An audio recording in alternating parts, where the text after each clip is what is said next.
और मेरे प्यारे दोस्तों, जय माता दी। कैसे हैं आप? तो चलिए बात करते हैं नवरात्रि में माता रानी की पूजन विधि और व्रत के नियम के बारे में। तो वीडियो को कृपया लास्ट तक जरूर देखें।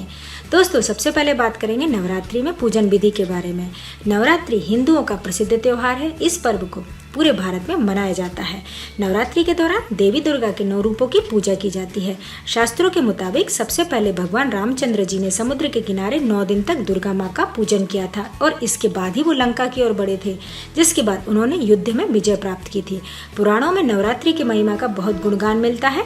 स्वयं ब्रह्मदेव ने माँ के नवरात्रि की महिमा बृहस्पति देव को बताते हुए उस ब्राह्मण पुत्री के बारे में कथा सुनाई, जिसे सबसे पहले देवी दुर्गा के नवरात्र का उपवास रखा था। नवरात्रि में घर की पूजा से पहले सफाई का विशेष ध्यान रखा जाता है। माना जाता है नवरात्रि के दिनों में दुर्गा माँ कैलाश छोड़कर धरती पर अपने भक्तों के साथ रहती है। इस तरह करें पूजा। घर के मंदिर की अच्छी तरह सफाई करें। इसके बाद माँ दुर्गा की एक प्रतिमा स्थापित करें। प्रतिमा के ऊपर फूलों की माला डालें। इसके बाद हल्दी, सिंदूर, लाल फूल, बेलपत्र और पीले चावल चढ़ाएं। अब किसी साफ बर्तन में अच्छी जगह की मिट्टी डालें। उस मिट्टी से भरे बर्तन में जौ के बीज डालें। अब आप कलश स्थापना करें। अब उस कलश में सिक्के, कसेली और उसके ऊपर आम के पत्ते डाल दें। इसके बाद मिट्टी से बनी प्लेट से कलश को ढक दें। उस प्लेट पर जौ या धान रखें। अब एक सूखे नारियल के ऊपर लाल कपड़े लपेटें और उसे इसके ऊपर रखें। साथ ही कलश के नीचे दिया जलाएं। ध्यान रखें कि दीपक के नीचे थोड़े से रंगे हुए पीले चावल जरूर रख दें। कलश के मुंह के ऊपर लाल धागा अर्थात मूली को लपेटें। अब आप 9 दिन तक उस कलश को माँ की मूर्ति के सामने रहने दें।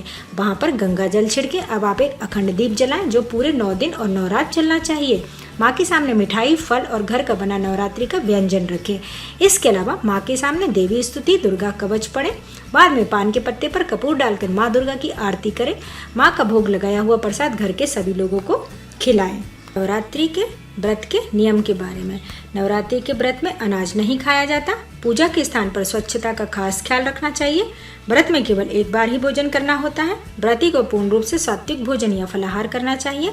इस व्रत में पवित्रता का ध्यान रखना आवश्यक होता है। इस उपवास में प्याज लहसुन वर्जित होता है। व्रती को अपना अधिकतर समय स्मरण, ध्यान, भजन और नाम जप में ही बिताना चाहिए। इसका विशेष ध्यान रखें कि व्रती के घर परिवार में कोई भी व्यक्ति मांस, मदिरा आदि तामसिक भोजन ना करे। तो ये थी आज तक की जानकारी। उम्मीद है आपसे फिर मिलेंगे नए वीडियो के साथ। स्वस्थ रहें, मस्त रहें। जय माता दी।